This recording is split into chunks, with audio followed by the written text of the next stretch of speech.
Hey guys, welcome back to my channel. আজকে নিয়ে এসেছি তোমাদের জন্য একটি ছোট্ট ভিডিও নিয়ে। সেটি হচ্ছে আজকে 10ই মার্চ 2025 সোমবার পড়েছে। আজকে একাদশী পড়েছে। সেই একাদশীর নাম হচ্ছে আমলকি একাদশী। এবং এই আমলকি একাদশী করলে অবশ্যই এই একাদশীর ব্রত কথা শ্রবণ করতে হয়। তবে শুনুন এই আমলকি একাদশীর ব্রত কথা। যুধিষ্ঠির বললেন, হে শ্রীকৃষ্ণ, আমি বিজয়া একাদশীর তাৎপর্য সম্পর্কে শুনেছি, যা অপরিসীম আশীর্বাদ প্রদান করে। এখন দয়া করে ফাল্গুন শুক্লপক্ষ একাদশীর নাম এবং তাৎপর্য বর্ণনা করুন। ভগবান কৃষ্ণ উত্তর দিলেন, হে ভাগ্যবান ধর্মন্দন, মনোযোগ দিয়ে শুনুন। আমি এখন সেই ঘটনাটি বর্ণনা করব যা মহান ঋষি বশিষ্ঠ রাজা মান্ধাতাকে জিজ্ঞাসা করার সময় বলেছিলেন। ফাল্গুন শুক্লপক্ষ একাদশীর নাম আমলকি। এই পবিত্র উপবাস পালন করলে ভগবান বিষ্ণুর আবাস লাভ হয়। মান্ধাতা জিজ্ঞাসা করলেন, হে ব্রাহ্মণদের মধ্যে শ্রেষ্ঠ, দয়া করে বলুন তো এই আমলকি একাদশীর উৎপত্তি কখন হয়েছিল? মান্ধাতা জিজ্ঞাসা করলেন, হে শ্রদ্ধেয় ঋষি, দয়া করে বলুন এই আমলকি কখন থেকে উদ্বুদ্ধ হয়েছিল?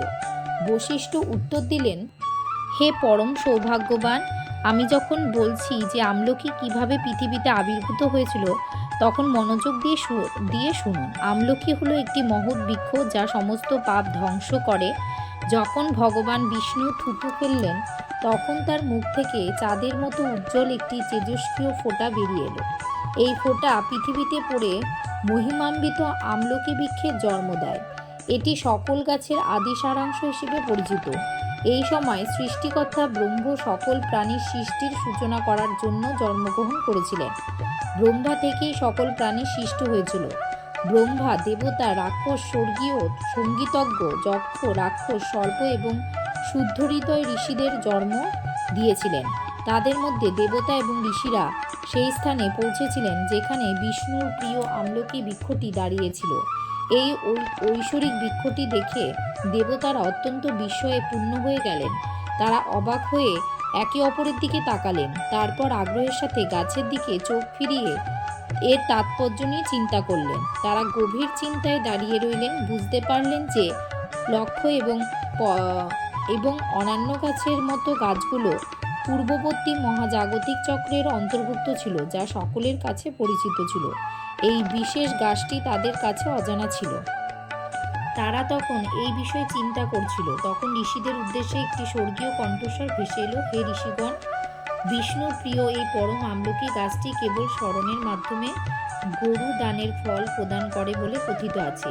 এটি স্পর্শ করলে দ্বিগুণ পুণ্য পাওয়া যায় এবং এর ফল গ্রহণ করলে 3 গুণ পুণ্য পাওয়া যায়। অতএব সর্বদা আমলকি ভোগ করার চেষ্টা করা উচিত। এটি বৈষ্ণব বৃক্ষ হিসেবে বিখ্যাত, যা সমস্ত পাপ মোচন করে।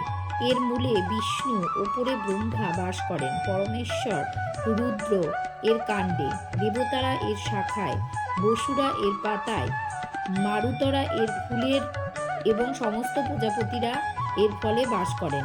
আমলকি সমস্ত দেবতাদের মূর্ত প্রতীক বলে কথিত, তাই বিষ্ণুর ভক্তরা এটিকে অত্যন্ত সম্মান করেন। ঋষি আরও বলেন, মহান, আমরা আপনাকে কাকে দেবতা হিসেবে ভাবব? দেবতা হিসেবে না অন্য কেউ? দয়া করে আমাদের জন্য ব্যাখ্যা করুন। একটি স্বর্গীয় কণ্ঠস্বর প্রতিধ্বনিত হলো, আমি সকল প্রাণীর স্রষ্টা এবং সকল জগতের স্রষ্টা, যাকে বুঝতেও শিক্ষিত ব্যক্তিরাও কষ্ট পান। আমি শাশ্বত বিষ্ণু। দিব্য ভগবান বিষ্ণুর বাক্য শুনে ব্রহ্ম ঋষিরা বিস্ময়ে ভরে উঠলেন।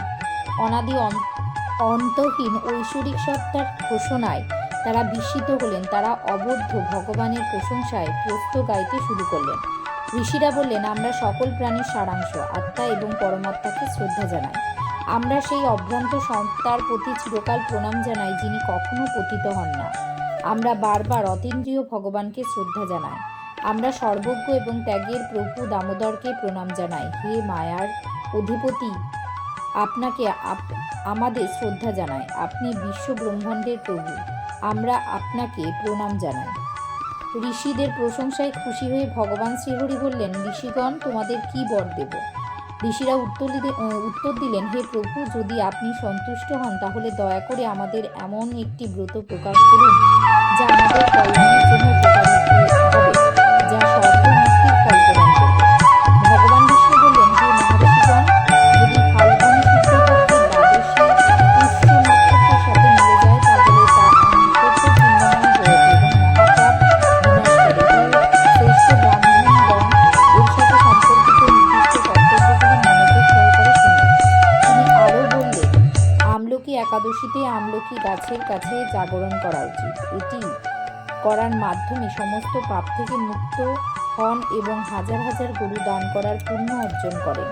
এই উপবাসটি উত্তম ব্রত নামে পরিচিত, যা আমি আপনাকে বর্ণনা করেছি।